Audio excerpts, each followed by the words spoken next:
Alrighty, everybody, welcome back to another episode of Subscribing to My Podcast. Because I have a new guest featured every week, it makes it very difficult to maintain consistent viewership.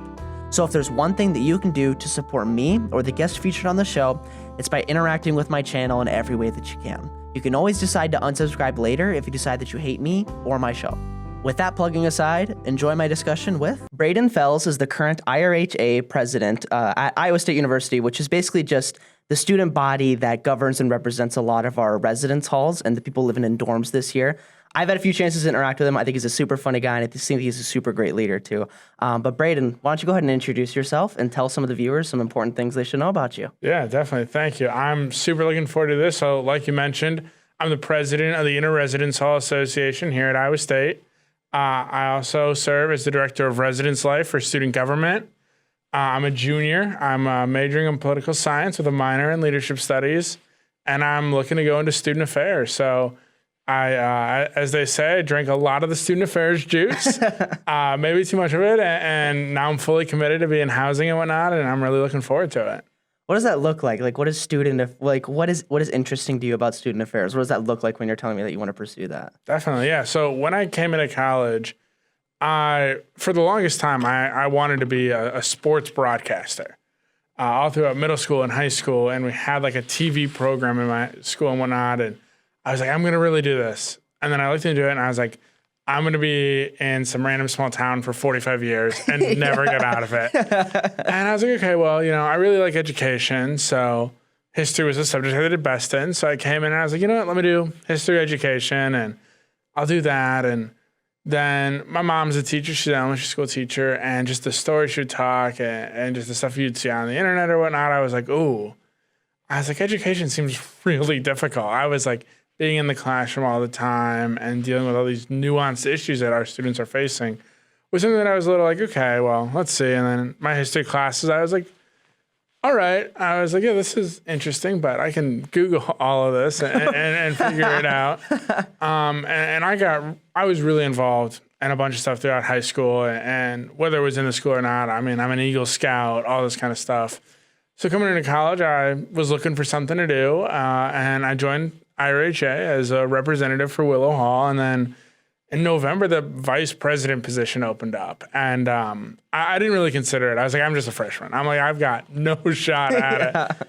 And then at the time, my really good friend Chloe, who's now my partner, was like, well, if you apply, I'll apply for it. And I was like, okay. I was like, fine, whatever. We were both freshmen. I submitted my application, and then the deadline passed, and I was like, oh, when's your interview? And she's like, I actually didn't apply. You just have to do this. Oh, you got pranked, bro.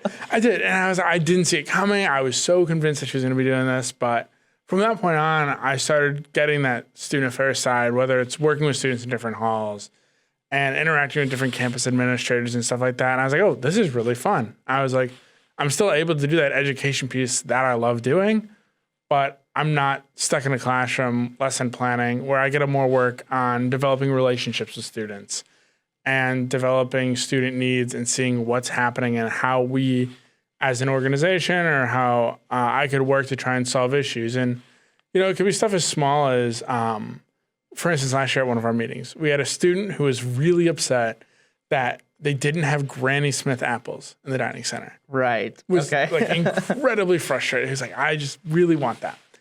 And we were able to talk with the director of dining, Karen Rodekamp, and the next week there were Granny Smith apples in the dining center. So it's stuff as small as that, that it just makes it worth it. And I love doing it. And then I was like, you know what? Let me switch to political science. I was like, I love the classes, love the professors, the people I'm in the classes with. So let me switch that to my major, and looking to go into a master's in student affairs. So the program, there's a program here at Iowa State, and it's a fantastic program, and I'd like to go into housing to be a graduate assistant hall director. Yeah, and that's kind of a lot. I think one of the interesting things about student affairs is that people don't intuitively look at it and see where the work is. They don't see how it operates. And so, like, one of the examples that I use, like, as a DOR person, like, we still have to use the printing service and, like, request to get that printed. You'd think that as part of the university, you could just send them a memo and they'll just do all the work for you. But you still have to go through the exact same process of scheduling everything out.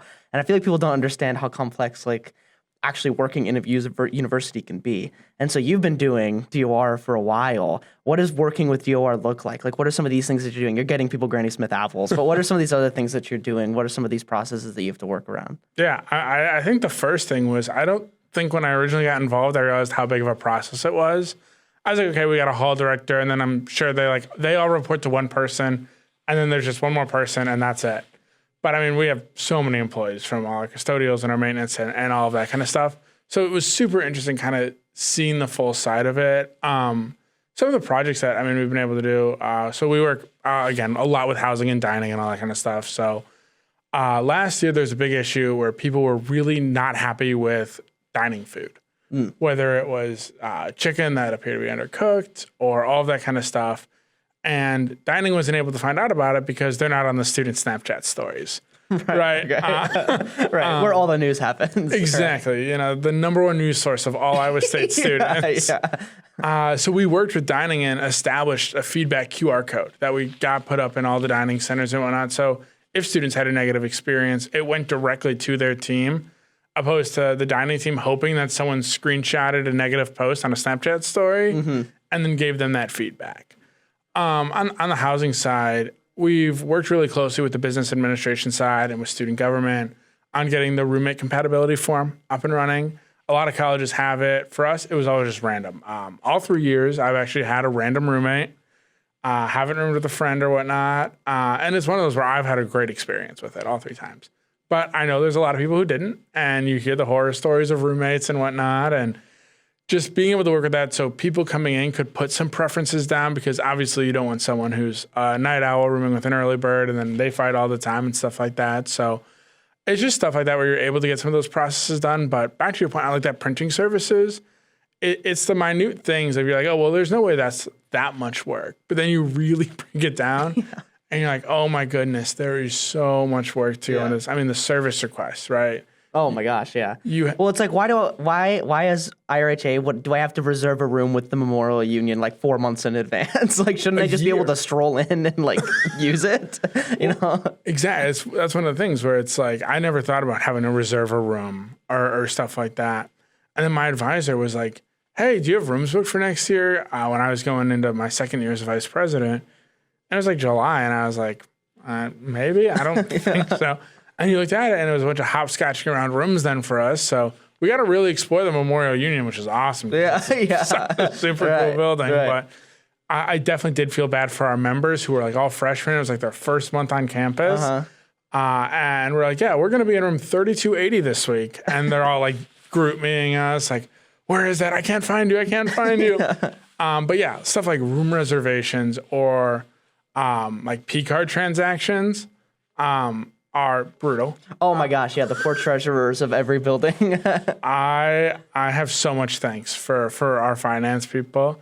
I tell my directors all the time, I'm like, if you ever need help with your jobs, like, let me know. Yeah. Like, I will jump in. But finance, I'm like, Jack, who's our current finance guy, I'm like, I will pass your contact information to the former director of finance, and if you need anything, they will definitely help. Yeah. Every group that I do, or like clubs that I start, or any like hall council that I have, I always am so transparent. I'm like, really, the person that's doing the most work is the treasurer by far. So like 100%. President, like, it's hard. It's a lot of work. It's a lot of upfront stuff. But the treasurer they're the ones who are doing the homework. Like, they're the ones who are like at their desk searching up all of these weird regulations and stuff. So they're the ones making sure that my U bill doesn't get charged. Yeah, for stuff. yeah. So I'm incredibly thankful. So I guess it's more important that you get a good treasurer, or one that you like, or one that likes you. So they're not just ranking the bank with you. But I think the dining hall is a really good example. I feel like when people think about residence life, or they're thinking about what can IRHA do for me, all of their minds instantly go to dining. What are your interactions with dining? And like, talk to me just about how you feel about the dining halls here. Honestly, I love our dining. Whether it's the staff who since I've been here, I'm a junior right now. We've had 2 different directors of dining. I came in, we didn't have someone. We had 2 interns, and we hired someone, and then they aren't with us anymore. And then we have a new person. And Karen's fantastic. I don't know if you ever gotten to meet her or whatnot, but genuinely one of the best people I've ever met in the sphere or whatnot. Like, take student feedback anytime a student comes to an IRHA meeting and is like, hey, my meal plan isn't working, or hey, I want more dining dollars. What can we do about that? It's the advocacy piece that is huge. I mean, it's why she was named one of the 12 women impacting ISU last year. She takes that student feedback and really turns it into like viable options. Stuff like, again, the apples, getting spinach at Friley Windows. They never had it before last year. Getting soup at different locations and all that kind of stuff. So our dining team, I think, really wants to work with that student feedback and work on it. And I think the food as a whole is really good. I've been to a lot of different colleges and not going to name names, but some of them have some rough food.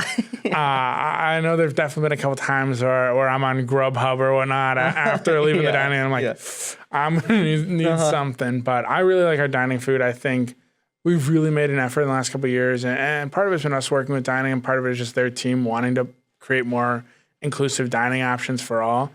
And we have more diverse food. I'm really happy that it's not just cheese pizza and hamburgers every single day. I mean, I get buttered chicken once a week, and I am so happy with that. And I think our food is really good. I think the people are really good, down to the student workers and everyone else. Like, it's very much a community there that they've built up and really open for feedback. So I love working with dining.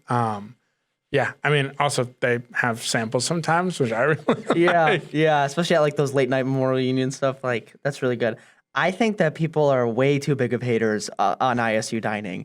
I don't know where they grew up. I don't know what kind of food they had at their high school, but this is like Gordon Ramsay 5-star food compared to my high school. I mean, I grew up in tiny town. Like, one of our meals at my high school, I'm not even kidding, was a piece of wheat bread wrapped around a hot dog with a piece of American cheese slapped on top. And that was the main course, and that was the only thing that we ate. So this food is so good to me, and I don't know why people are such big haters. I think the thing that's the best about it is there's so many options. If you want a pizza or a hamburger, they have that. But they also have so many different options. And you don't even have to go to a dining center. I mean, you have the MU. I got a poke bowl today for lunch. I mean, when I told my sister, who's at a smaller college and whatnot, and before she came here, I was like, oh, yeah, I got a poke bowl for lunch. She's like, what? She's like, how do you have that on your campus? And I was like, I don't know. I was like, they just look out for us. They just care. They just care. Exactly. What are some of these maybe like overarching complaints that you guys get about dining? Is there anything like big that you guys are working on, or anything big that you've done other than maybe some of those specific meals that people were requesting? Definitely. I think one of the big things is we haven't really heard a lot of complaints about dining this year, which I'm really happy about. It's one of those where we had a big transition period from our last director of dining to our current one and whatnot, and just working to try and improve the food and just the environment and the culture and whatnot was a huge thing. Right now, it's kind of more of what does dining need and what can we do for them, as a lot of it is. As students, right, we're the ones who are eating the main of the food. I mean, obviously you have the tour groups and whatnot who come through, and it's always funny. I worked for conference services this summer. So tons of tour groups would come through, and all the different conferences and stuff would eat in the dining centers. And it was really interesting hearing these like full-grown adults who got like 4 or 5 meals in the dining center who were like, oh, how was your experience? And like, that was the best food I've ever had.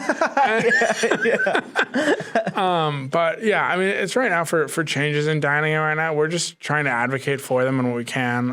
One of the big things that my vice president, Julia, and I ran on this year was establishing an advisory board for dining.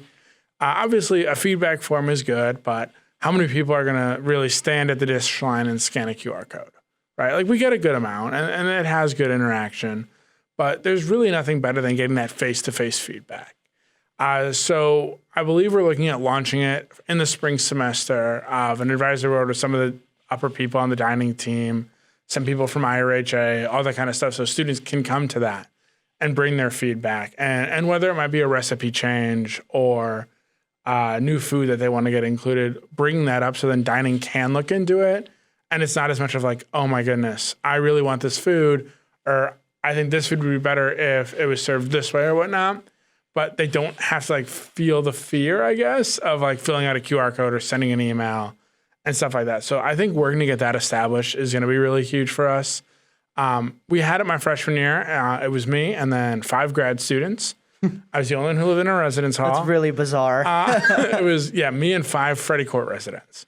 So I was really the only one eating in the dining hall on a regular, and I was like, it's great. I was like, we got omelets all the time. They probably had a lot to say about Hawthorne Court. They did. It seemed overgeneralized to one area, but yeah. I was like, wow. I was like, we got 5 people for one location, and I'm representing the other 23. yeah. But yeah, no. So definitely bringing that back, I think, is going to be huge for feedback and advocacy. Yeah, and put me on that board because I only have one complaint about dining food. My freshman year, the cookie recipe was gourmet. It was so good. Every cookie I was eating, don't quote me on this, 3 cookies a meal because they were so good. And then something happened. They changed the recipe, and now it's still fine. Like, I'll eat 1 if it's out maybe, but like most of the cookies or like the texture, just not happening for me. So put me in the kitchen. Let me talk to somebody. Let's get those cookies back. I want those cookies to be awesome. Okay, I'm waiting for those to be back. But that's my only complaint, honestly. The rest of the dining hall has just been so nice for me. So I'm a big lover of the dining hall food here. So it's really funny. They just changed the cookie recipe this year. And it's one where it allows them to be able to make more and whatnot. I see. And truthfully, you are the first person that I've heard with a complaint about. Yes, dude. I'm okay. That's okay with me. Just know that if you hear somebody else, that the list is now 2 people long. I will. So I will. I definitely. And I think one of the big things that Dining was really excited is when they switched to this new recipe or whatever. It's allowing them to make a more variety of desserts. So I don't know if you've seen, but the Carmelitas are back. And the peppermint brownies are back. Yes, and I've had those too. And the peppermint brownies are my favorite ISU dessert. They have them at their gingerbread house building competition every year. I have like 6. Like shamelessly. Yeah. They're Amen so to good. that. They are good though. I'll have like 2 cubes, and I'm like super happy about it. Right.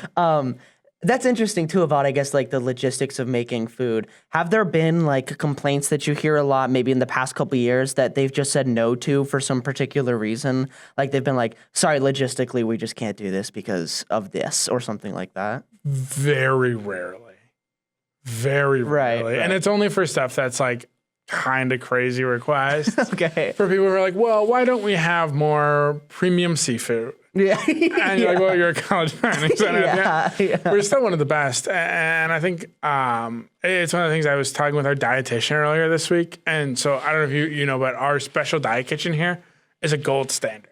Like, it is considered the best special diet kitchen in America. And it's what other colleges base theirs off of. Really? Yeah. So it's one of those where it's like, if people are having an issue, it's really not a dietary one, as long as I've heard or whatnot. Right. Because that special diet kitchen is able to service so many students with so many different needs.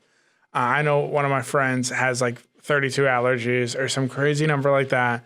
And she's able to go there and get all of her food good and have no allergy issues or whatnot. So I think it's one of those where it definitely lowers the amount of people asking for stuff. And I think a lot of the time, if students are like, hey, I want this, or this would be better implemented, they're pretty open to bringing it in. No is a very not used word from what I've heard from my time working with dining. Right. Okay. Well, and I'm glad that we can get some love for the people at dining because, like I said, I feel like the food's great. I feel like the options are great. Yes.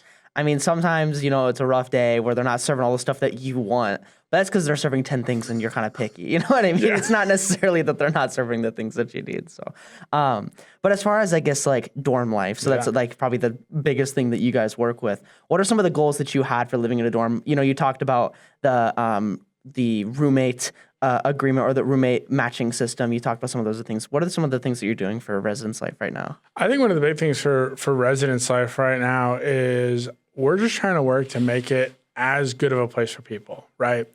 Our recontracting rates are up. We have a lot of people who want to live on campus, which is awesome. I mean, it's great that our dorms are providing such a great space. So we're wanting to kind of work with residents and see what they need and what their wants are. And one of the big things that we do that is through our events and programming. As weird as it sounds, but a lot of it is we'll talk with different people and be like, hey, what would you like us to see? We went to all the hall councils and we're like, what can IRHA do for you? Because every student who lives in a residence hall, they pay us $18 a year. And well, it doesn't veil in comparison to Martin and Quinn and the student government budget and whatnot. It's a chunk of change. Yeah, but exactly. I mean, $18 is still $18. That's a dinner out or breakfast somewhere or whatnot. And I mean, it's not like a minimal amount of money for people, especially when we're in college. I know there have been multiple times I've checked my bank account and it's and that sub 10 mark, and I'm like, all right. I'm like, $18 would be really nice right now. Yeah. But it's one of those where we're trying to use our money this year as best as we can for as many students. We just had Fall Fest. I think our lowest turnout event was 250 people for it. 5 straight days of events. Stuff was flying. We had an event with dogs and Stuff-A-Plush, where I think 350 of them, they were gone in 22 minutes. Wow. But on an overall, outside of like the direct resident side of it, but on a whole Department of Residence, we're just trying to work with them as they're in a transition period, as we're hiring a new director of residence life and all that kind of stuff. We're just trying to support them however we can as we're hearing student issues. We're trying to work with them. Same thing with facilities and whatever it might look like. I mean, we're the main advocacy group between that pro staff, that professional side of things, and the students. So we kind of just got to be the middleman and take in all the information that both sides are presenting us with it and then bring it to the respective bodies. So like one of the big things IRHA helps out with is with rate proposals. So every year, Department of Residence and Dining come with a rate increase, or that one weird time a couple of years ago, a decrease, but every time it's an increase or whatnot. And it's IRHA, for people who don't know, it's made up of reps from every residence hall on campus. One of the big things we did this year is we added in non-voting rep spots for Frederickson Court and SUV because both of their councils are getting back up off the ground and whatnot, and we have a ton of resources. And we've talked with them. They want to work with us. We want to work with them. So they'll come. They'll present their rate increases, and it's honestly some of the most impressive like dialogue that you see because it's these full like adult we're all adults, but it's I know what you're talking about. It's like full professional staff getting asked these super intricate questions by students of like, well, why are we renovating this stack of bathrooms in Friley before this stack, or why is this project listed ahead of another one? And it's like 2.5 hours of just discourse of people being like, hey, like, for instance, one of my directors this year had issues with her bathroom. It was like sloped weird, so water was like building up on the bottom and like, hey, we need to fix this. And Department of Residence was able to then take her feedback that they got from an IRHA meeting and work and fix it and grade it. So now that's not an issue for that bathroom and for others going forward. So it's one of those where being able to be that advocacy piece is huge. I mean, we represent 7,500 people directly, and then I like to say we have our 3,500 adopted friends out at Freddie Court and SUV. But we work to advocate for all of them. And I mean, we have a vast variety of people who live in our residence halls. I mean, you're an RA, you're aware, people of all ages, genders, sexes, socioeconomical classes. So it's trying to make everyone's experience in the residence hall as good, as beneficial, but also as like accommodating and accessible for all these people as possible. Yeah, and that meeting kind of sparked my attention. That sounds so interesting, of like 2.5 hours of just like questions and how people allocate money. I know that college is really expensive, period. And it's really expensive for a lot of people.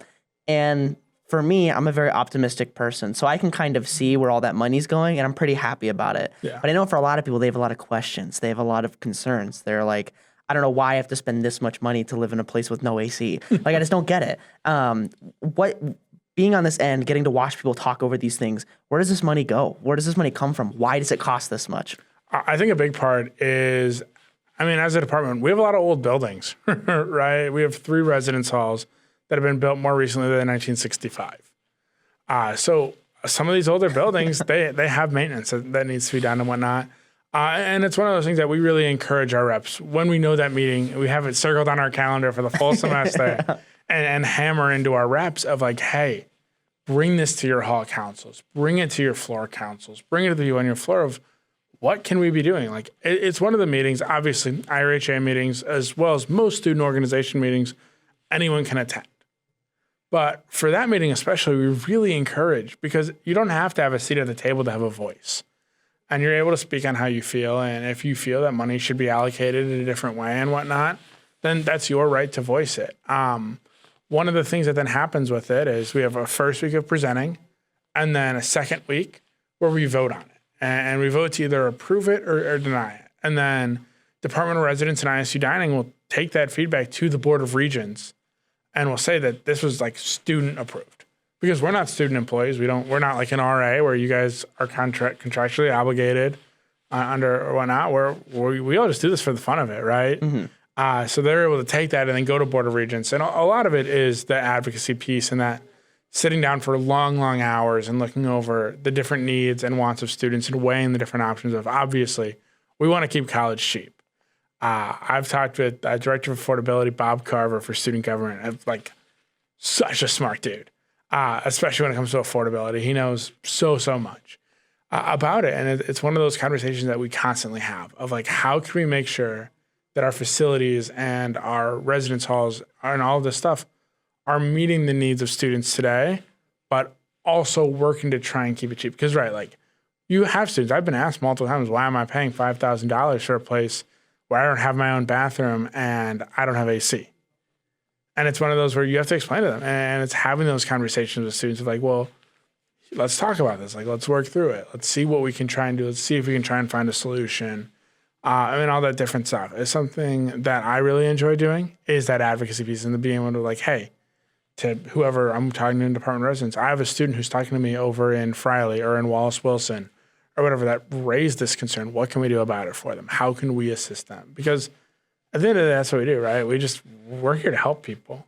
All of our students and pro staff and custodials, facility, all that kind of stuff, we're here to help support all of them. And whatever that might look like, we might not get 100% of all their requests every time, but we're really going to try. Yeah. We're really going to hope for it. Yeah. Which is, I mean, it's really good. It's really nice to know that there's a voice that's kind of advocating for these people, you know, for the dorm life. I guess, is there any specific insight that you can give to these people who are thinking about like, why does it cost this much? Have you ever, I guess, like broken down the finances of living in here? Have you looked at maybe the spreadsheets of like the costs? Is there any kind of insight that you can give to why it costs as much as it does to live in the dorms? Yeah, I think one of the things is the first thing I looked to right before that conversation was, all right, our residence halls, let's compare them to other local institutions or other Big 12.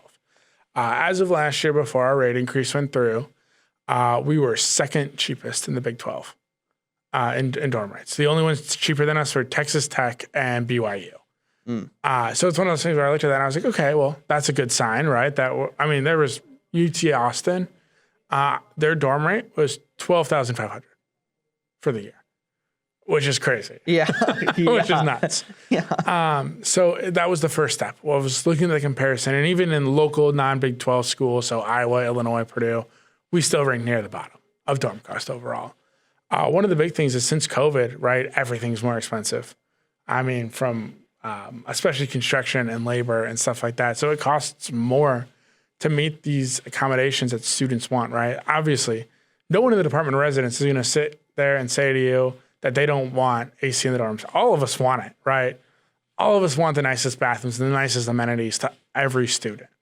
But it's also, well, we can't come out here and raise rates 45% one year to get all of this done because that's not feasible. So I think a big part of it is talking with students of like, hey, I know this rate increase might not seem great. However, and it might not directly benefit you, but if we get this done, it can potentially benefit people in 5 years or in 10 years or in 15 years. And that's a hard sell. Mm-hmm. That is a hard sell. Somebody has to do it. You know what I mean? Like you're getting to enjoy the benefits of a decision that somebody made 5 years ago, right. 10 years ago, you know? And so truthfully, that's just kind of how life is, and that you have to end up doing these things for other people too, which is why I just think all these governments are so cool. Like they operate in ways that students don't really get to see as often because the impacts don't directly affect them, or they might not even see them sometimes. But obviously in the long haul, you guys are making decisions that really help these people, which I think is just really awesome. And I think it gets unspoken. You guys are kind of the unsung heroes of what's going on. I guess talk to me about the people living in dorms. Like what specific groups are you working with, or what are some of the things that you have to think about when you're working with people in residence life? Definitely. I mean, on a departmental side, I mean, we work really closely with the coordinators and the hall directors, the hall councils, the house councils, all that kind of stuff. On on a bit of a lesser note, I mean, in previous years, we didn't really have any collaboration with like other student organizations. And that was one of the things that I always kind of thought was a little stupid. I was like, we all have these great student leaders. Why aren't we working together? I mean, the National Residence Hall Honorary was brought back my freshman year. So that gives us an opportunity to work with a lot of RAs. There's a lot of RAs in that organization, a lot of former IRHA members, all that kind of stuff where it's really interesting to hear their feedback, right? Because I don't always work with all the RAs and whatnot. So being able to hear an RA and Helzer's perspective of like, hey, here's an issue we're facing and seeing that collaboration. My freshman year, IRHA and student government didn't talk, right? And we're two student organizations. If you go to school at Iowa State, you pay to student government. If you live in a dorm, you pay to IRHA. And we didn't talk. There was no relationship. Well, and it's such a large population of people live on campus, so that doesn't really make sense. So it was one of those things that it didn't make sense to me and Chloe last year. It didn't make sense to me and Julia this year, that why we didn't have it in the past. But over these last 2 years, we have a great relationship with them. We're able to talk with them. And it's one of the things Martin and I talk about very frequently is when there's an issue in the residence halls, him and I will talk it out and we'll try and deal with it and all that kind of stuff. But obviously, we speak with the stakeholders or whatever or whatnot. But the biggest stakeholder is they're just regular students, like your residents and all that kind of stuff. Because, I mean, part of our budget or whatever is I get paid and whatnot, and I work for them, right? Like they elected me in the spring and whatnot. So it's working for them. And I think that really keeps me on my toes all the time of like, I have people who they put money into an organization that's helping to pay for my housing. And it's one of those things where they're our number one stakeholder, always. So it's stuff is small of whenever I'm in my office, I have the doors open. Unless I'm in a meeting, because I want people to walk in and ask us questions. And do they always confuse us for the business administration office? Yes. Have I been asked, hey, so is this where I come for a room change? I'm like, right next door. yeah. And whatnot. But it's one of those where it's trying to talk to new students. When you go to the hall and house councils, we give our emails and numbers and whatnot to all these people of like, if you have a question, like, please reach out to us. Another thing that I find really important when working with students is you've got to be good on your email. I mean, I literally live, die, and breathe my Outlook. I'm big on if you need to respond. If someone emails you, you got to respond in 24 hours. And even if you're not giving a full response of like, hey, I'm looking over this right now, I'm going to get back to you. But I mean, I had a student the other day email me and say, hey, I noticed an IRHA due on my U-bill. What is this? Like, I don't know what this means. So it was stuff like that. We're explaining it to students and all that, but trying to also listen to students. You know, when I sit at the dining center with friends or whatnot, yeah, I'm paying attention to our conversation and whatnot, but I'm also listening if I hear somebody like, oh my goodness, I can't believe this happened in my residence hall. And I pick it up and I'm like, okay. I'm like, what's going on? It's your IRHA spidey sense. Yeah, exactly. I'm like Spider-Man, but like less cool and not more cool. Yeah, right. He wishes. Can't climb up the Campanile. Yeah. But no, it's one of those things where it's trying to listen for what issues our students are having, or talking with different RAs of like, hey, what's going on in your communities this year? Talking with the hall directors of like, hey, what can we do to help better support you? One of the things that we did this year is we sent out an inventory list of everything IRHA has to all the hall directors. And we're like, please share this with your RAs, share this with your hall councils, your house councils, because there's no point in going out and buying stuff if you can just borrow it from us. And then it kind of breaks down the barrier of like, oh, you're these big, scary people in government in these big positions. No, like we want to be your friends. We want to work with you. And like, I think that's one of the things that gets lost in it a lot of the times. I mean, I wear suits pretty frequently, and I've been told that sometimes people are like, yeah, I saw you walking on campus in a suit, and I wanted to come up and ask you a question, but I was scared that you wouldn't like know who I am. And I was like, please do. I was like, I love nothing more than when people are like, hey, this is an issue I'm facing, because it gives me the opportunity to start working on something. It gives me a project, and it's one of those things where keeping a checklist. And for one of my classes, I had a question this week of why do you stay motivated as a leader?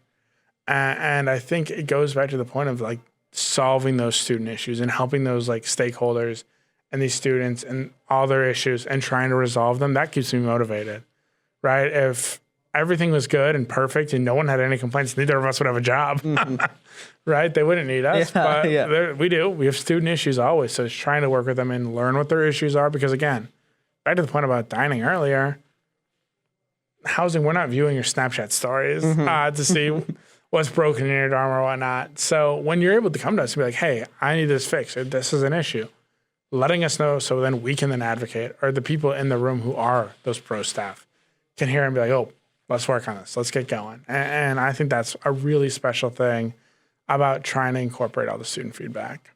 Yeah, and one of the things that you mentioned, and you can correct me if I'm wrong, but for all those people who are in a hall council, all the people who are in an RA, who are doing something, IRHA is like an infinite money glitch. Like, I mean, it is seriously like, they have so many resources, they have so much money that like you have to go through this bill process to get it given to you. But I'm telling you, like, I mean, you guys are really there to just fund all of the DOR projects and especially all of like the hall council stuff, which I think is just totally underutilized by a lot of people, which might not be the fault of anybody. But I remember my freshman year when I was in Willow Hall Council, like they had said, I think they dropped a figure that was like somewhere around $120,000. My jaw hit the floor. Yeah. I was like, what do you mean? What am I even supposed to do with that? Just buy me another building. I don't know. Like, that's so crazy. I'll have my own personal bathroom. Yeah. So you guys have so much stuff that you're giving out to people, or that you guys are just such an infinite resource that I think is totally underutilized by people. But it's one of the things, like that's something that we talked about in our hall council is like, if you have a bill that you want to do or an event you want to do, but your hall council doesn't have the money for it, come to us. Like, we want to have your events happen, right? I mean, you all pay into it. Like, we want this to happen. Yeah. We want your ideas not to just stay as that. And I mean, my freshman year, someone was like, hey, I really wish we had like an on-campus Super Bowl watch party. Because, you would think that they would, but there was no such thing. So our team, we worked together. We worked up a bill. It was originally just going to be for Friley Hall. And then I spoke with our president and I was like, hey, how would you feel about making this a campus-wide thing? And the last 2 years now, this will be our third year having it. It's been one of our biggest events. The Papa John's people hate to see us coming because they order like $2,000 a piece.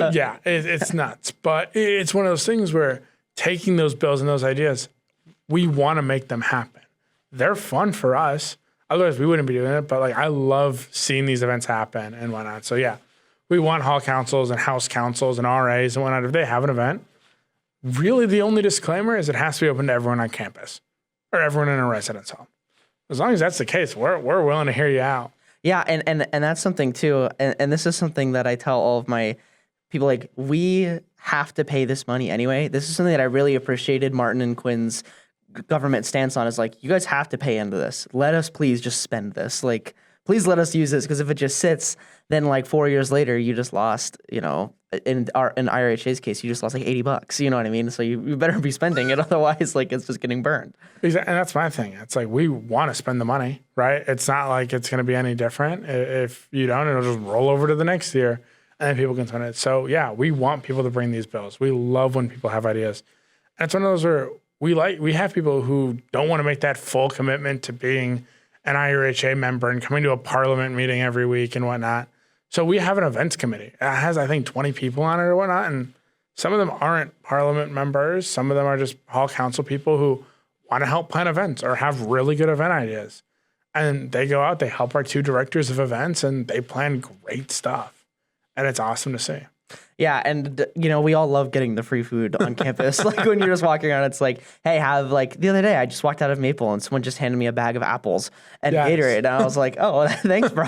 You know what I mean? It's stuff like that you guys are pretty awesome about. So, I want to hear more about, I guess, like, your campaign and like how you ran. So, like, walk me through the campaigning process for you. I'm not totally caught up on your lore, but I remember you coming to our hall council and doing some sort of campaign, some sort of speech. Walk me through what campaigning was like for you. Yeah. So last spring was my second time campaigning. And you can ask anyone who's campaigned in any pretty like major-ish like college-sized election. It is going to be the longest 3 weeks of your life. We started the process in about January when Chloe, who was our president last year, decided that she wanted to be an RA, focus more in on studying for the MCAT, prepping for grad school, just pretty light stuff. Yeah, casual. Right. And whatnot. So then I was sitting there and I was like, okay, well, do I want to also go be an RA? And then Julia, who's our director of communications for the past 2 years, was like, hey, I'd be interested in running. So I pitched her to my vice president. We had to go around, get 150 signatures. So a lot of what that looked like was standing in seasons at like 8 a.m. and going around to people's breakfast tables and introducing ourselves and trying to sell us to people. And it was a QR code last year. So people were like, yeah, definitely. I'll scan it and then never fill it out. But it was stuff like that where we had 150 signatures we had to get. We had to get a platform points established. So we spent a lot of time meeting with Karen, who I mentioned earlier, and Michael Harwood, who was director of residence life and the health and wellness team and all this kind of stuff to be like, what are you all hearing? Right? Because we hear a lot of the stuff from students and whatnot, but we don't get all of it. We don't get the full story on everything. So being able to talk with our really important campus partners of like, hey, what are you seeing? How can we help with this? And then working with those departments to establish some campaign points. We were lucky enough. We had a challenger last year, which I know some people are like, well, that sucks. I think it's so much more fun, right? Because if you were to run unopposed, okay, like you're not going to care about it as much. You're not really running. You know, you're just kind of like doing the steps and then getting elected. Just doing a little press tour, right? Yeah, unless the write-ins are so congregated that. Well, exactly. And that was one of the things where when we found out we had competition, right, last year, it really lit a fire for me and Julia too of like, okay, we're gonna win and we're gonna run with this thing. We're so excited for it. So yeah, it looked like 3 weeks of you'd wake up, you'd respond to emails, you'd discuss with different people about endorsing your campaign. You would talk through your different campaign points with stakeholders, whether on the professional side or on the student side. We visited every hall council and talked to them and answered questions, ran through our platform points. Because one of the big things is in our IRHA elections, the only people who vote are people who are recontracted to live in the residence halls the following year. So a majority of those people are your RAs. Right. So it's trying to work with them on what are you all seeing as a need? How can we help better you all? So yeah, it's pretty much 3 weeks of just straight go, go, go. I don't think I would have made it through either one without a Starbucks. It got to a point where they'd see me walking out of my dorm from Buchanan and walking down that hill. And one of the baristas would just start making my drink up. That's pretty good. And it was one of those things where it was just 3 straight weeks of trying to discuss with people, altering our campaign plans as we went. One of the big things we did is midway through the campaign, we realized that my freshman year we kind of realized that Wallace Wilson didn't have anything except for like a glorified vending machine at the time. So we were able to sit down with Dining and be like, hey, can we work on getting something out there? And we got Southside Eats, and last year it was good. And then same thing this past year is we talked to more Wallace Wilson people and they're like, hey, like it's good, but like an improvement would be really nice. Same thing. Next day, walking to Dining's office was like, here's what we're hearing. How can we work on this? And now this year, not only is there a hot food option, but there's also a made-to-order deli there and stuff like that. So it's taking that student feedback and adapting a campaign, because if you just stay stagnant on your 9 original or 12 original points that you're running on, you're probably not going to win, because you're going to test some points out and people aren't going to really like them. And then you have to alter them to make sure that people can get behind it and whatnot. And it's a really long 3 weeks. And then that Thursday, we have elections are on a Monday, Tuesday, Wednesday. And that Thursday is our banquet. So the IRHA Leadership Banquet, where not only do we celebrate everything we've done in IRHA, but we have an RA of the Year award. So every hall has an RA that gets nominated by their peers. They win that. We have Hall Directors of the Year, 3 and 4 year service awards. So that's for RAs, IRHA members. If you were a House Council member for 3 years, you qualify for it. So it's stuff like that where we award all this big stuff. And it's also when the election results are announced to everyone. And it used to be that they wouldn't tell the slate who won. Like they found out the same time as everyone else.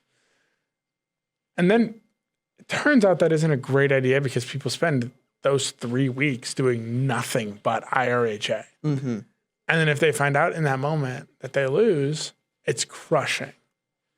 So we've changed it where our election commissioner and commission, they find out that morning and then they reach out to both the slates and let them know the results. So then they get the data process and whatnot. And I think it works really well because then you're not having a really emotional moment either way during a really nice banquet and a really nice event with a bunch of... Yeah, you don't need to pop off like super loud whenever in front of everybody, you know. Exactly. So yeah, then we find out Julie and I, the day after the banquet, sent out forms to all returning residents on applying for exec positions.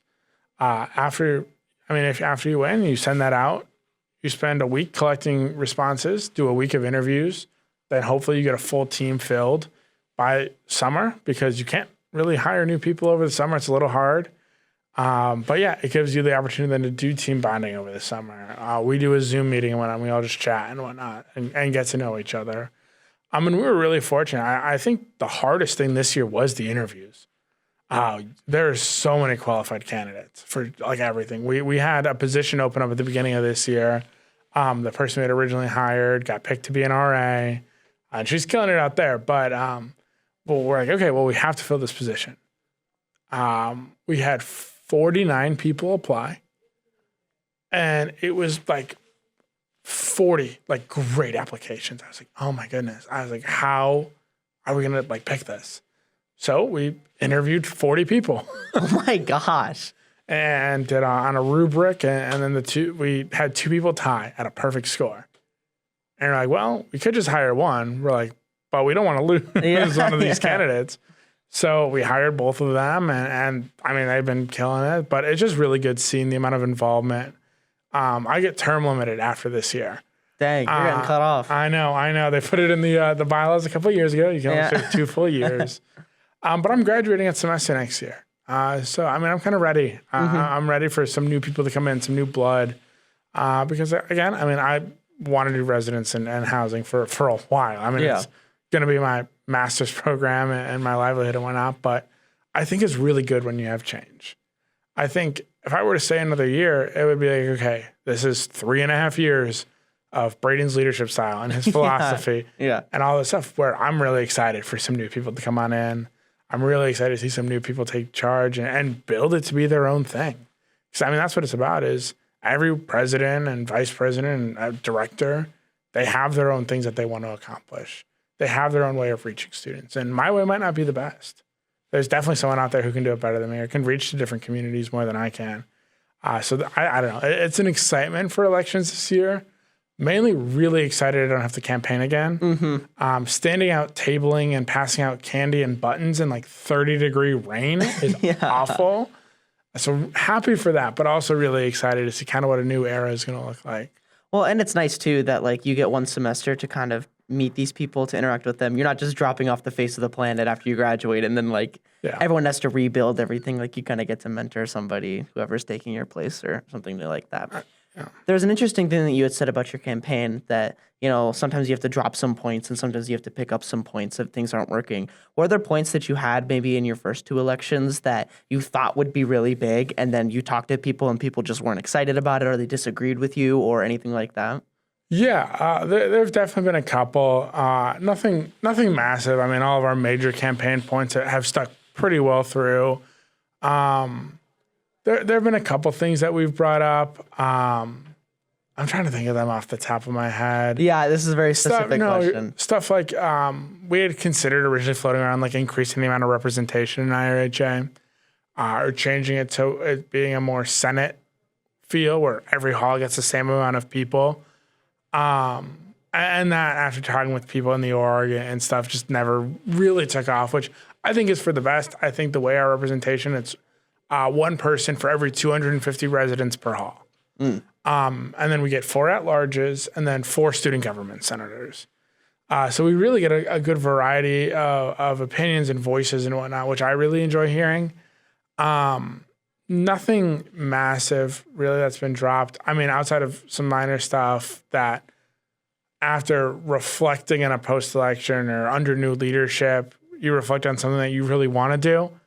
And then you're like, okay, well, that's just like not possible. Like, for instance, one of the things I ran in my freshman year was get and go on the weekends. Because right now you can't. Amen to that. Oh, and I was so excited. And the former director was like, oh, yeah, this will totally happen. We can definitely do it. And then you look at just any logistics for it that we weren't shown ahead of time. And you're like, oh, yeah, no, that can't happen. But Yeah. dropping stuff, I think, is less so. It's more of you fade out how much you talk about certain campaign points, opposed to fully removing them, right? Like people last year loved the idea of having a dining advisory board. So that was something that, as it went on, we kept bringing it up and made sure that it was a really focal point of all the presentations. Stuff then about like a feedback form for housing, people didn't really care about. People were like, oh, I can just go to my RA. So we left it up on the slides, it was up on the Instagram, and we would mention it. But that was one of the ones that were like, okay, well, we can take the 30, 45-second talking block that we have on that and bring it down to a quick mention of, oh, here's something we're looking at. And then if people have questions, we're still knowledgeable about it and are able to go with it. But actually, the best hall council that I presented at was BWR. Let's go. For a lot of reasons. But the main one was they had questions. A lot of the times, right, you get up there, you're campaigning. These people might not know who you are. The amount of times that I heard, oh, you're just the guy from the posters, right? Yeah. Like, yeah. Yep. But then they don't have any questions. I go, like, whatever. I won't vote. I'm living off campus. This doesn't affect me. But at BWR Council, we got 25 minutes a question. And it was awesome. It was really cool being able to hear these students' feedback of like, hey, like, yeah, this is great and all. But what about this? What do we do about this? Right. How are we going to tackle this? And that was so interesting to me of being able to get that student feedback. And then I sent an email that night to the director of dining.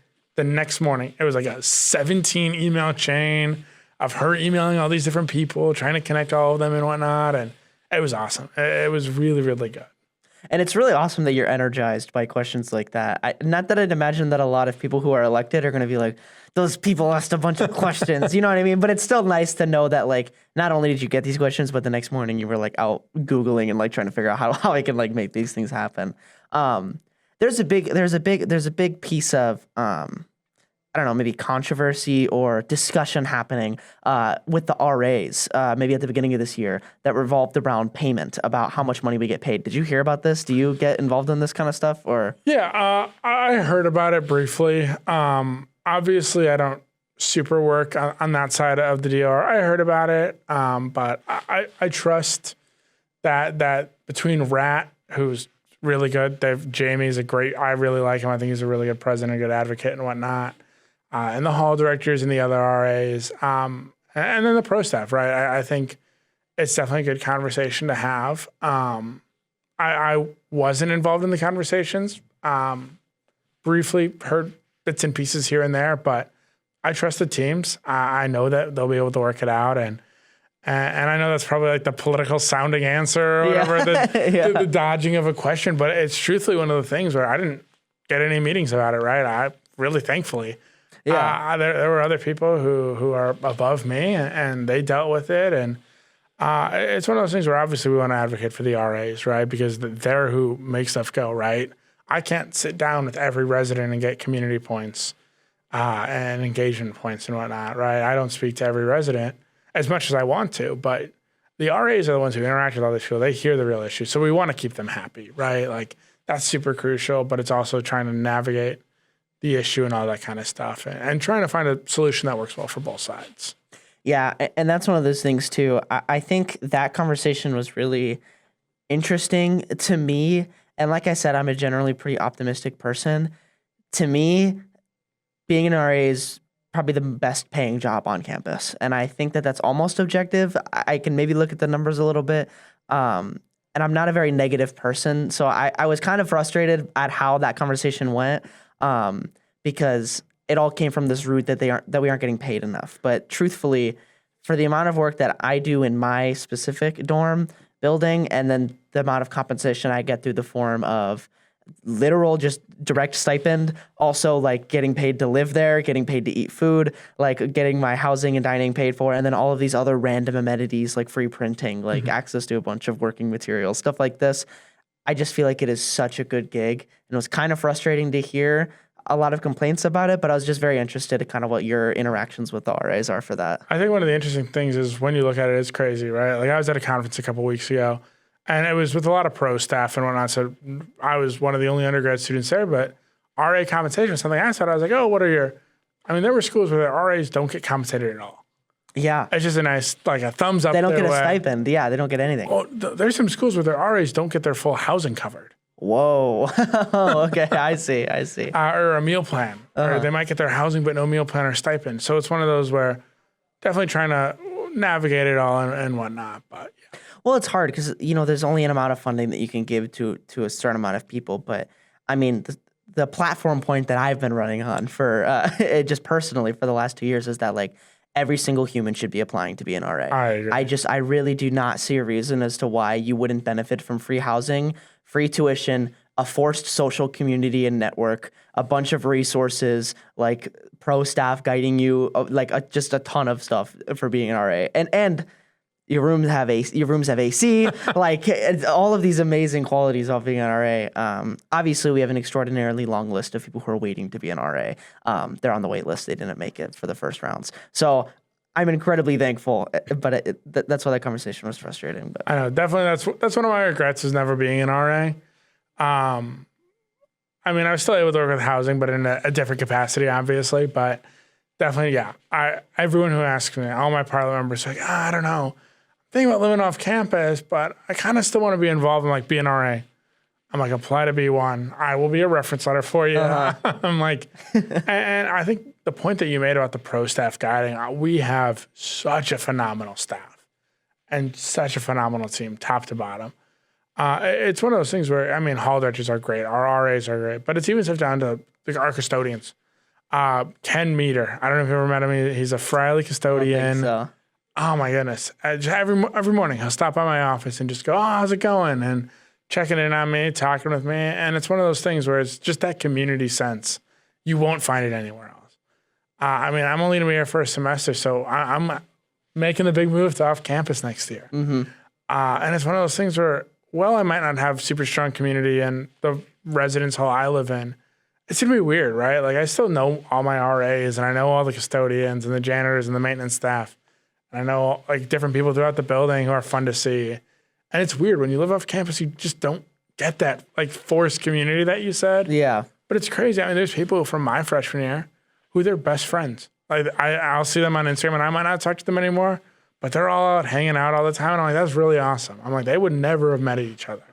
Yeah. And I think the dorm community is just such an interesting group of people because a lot of the times it's freshmen who are so they want to stay in. They want to lock their doors. They want to play games all day. They want to just be left alone. And then it's our job as RAs, as IRHA members, to create events or to get these people out of their shells, to get these people out of the room, to get these people to socially interact. Because truthfully, that's why they're living in the dorm. It's that, or there's maybe some other factor about maybe not wanting to work. Maybe they want to maybe they get paid to do that, something like that. But the special group of people that are living on the dorms, the social aspect is just so beautiful to work on them like all semester and finally get them out to hang out and like see them hang out. I feel like that social aspect is totally slept on by a lot of people, especially when they move out off campus and they're living in apartments. They just get to miss out on all that social vigor that you get from like living in these areas. So I love being an RA. I think it's so awesome.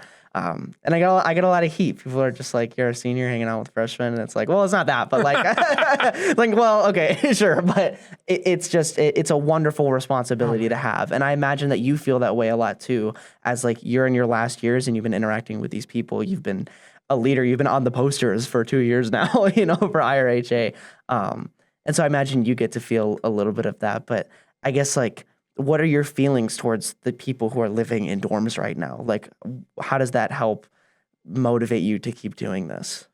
As you were talking, I was thinking, right? And there's no job to me, right, that's more fulfilling than the work I get to do. For that sense of you get to bring people out into their community and you get to get people who at the beginning of the year don't want to talk to you, right, at all. There's people at the beginning of the year who in those first couple of parliament meetings who they're involved on campus, but they won't say a word, right? They come, they sit in, they answer our check-in question, and then they leave, and you don't hear anything from them. And then throughout the year, you at a point, you always see like that light click. And now, oh, wait, hang on. Like, this is cool. Like, we can make a difference.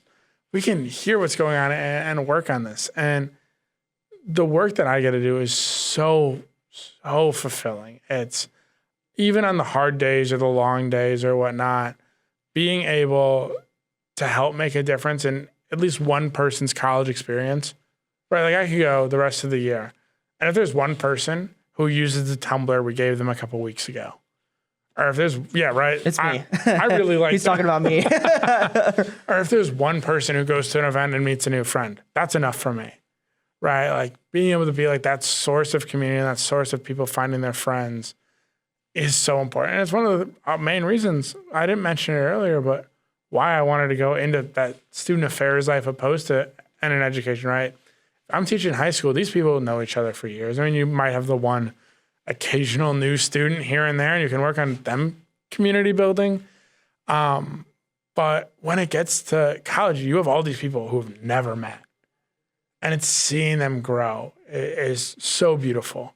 And my team will make fun of me for this when they hear it, but I tell them all the time. And they make fun of me, but I go, we're just out here building community, right? Because at the end of the day, it's truly what we do is whether you're an RA or an IRHA or any of these student leadership roles, that's what we do. None of us do it for the money.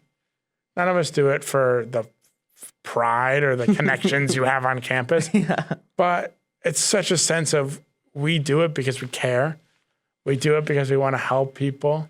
And I think that's just a truly beautiful thing about it and the work that we get to do. Just the people who live in the dorms, they just fulfill me and make me want to not only be a better leader, but a better person every single day. You know, and I think that's really awesome. And I think one of the most encouraging but also discouraging parts is that it only takes one thing. It only takes one moment, one event that you can do for one person that can help change that entire experience. And I think a lot of people miss out on that. So like, and you probably definitely understand this, but you're making events for your floor as an RA or events for your group.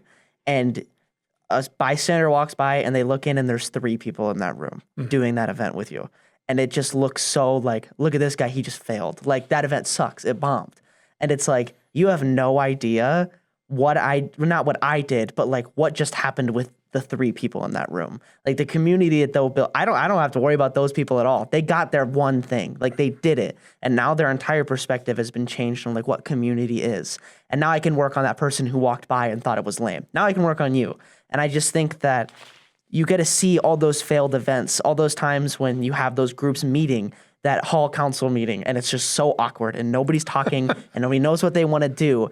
You have to do that 8 or 9 times. And then that 10th time, all it takes is one person to laugh at a joke. And then now you guys are the funniest hall council you've ever seen for the rest of the year. Yeah. And I feel like it's moments like that people don't necessarily think about. They see the building up. They see the restarting that you have to do every year when a brand new group of people comes in. They see that restarting. They see what happens and they think that you're failing. They think that you're cringe. They think that you're trying way too hard to build a community that's not biting, that's not having fun.